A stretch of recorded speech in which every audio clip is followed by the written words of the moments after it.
Doctor Satishchandra জোয়ারদারের পৌত্র Gour Gopal ভীষণভাবে আক্রান্ত হয়েছেন নিউমোনিয়া রোগে।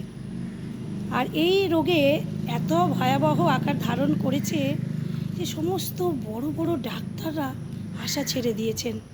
বাড়িতে শোকের ছায়া পড়ে গেছে। পুত্রের জন্য ডাক্তারের মেয়ে জামাই ভীষণভাবে চিন্তাগ্রস্ত।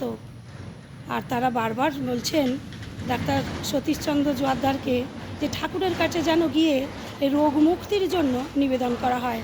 ডাক্তার বলছেন তার মেয়ে জামাইকে যে তোমরা তো ঠাকুর পেয়েছো, তোমরা নাম পেয়েছো, নাম করো, নাম করলেই ও সুস্থ হয়ে যাবে।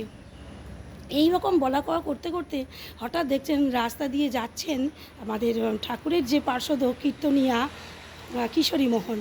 তখন কিশোরী মোহনকে তারা ডাকে এবং এই ডাক্তারের মনে হয় যে কিশোরী মোহন যদি তার নাতির সামনে উদ্দাম কীর্তন করে, আমার মনে হয় সে সুস্থ হয়ে যাবে বাচ্চাটি।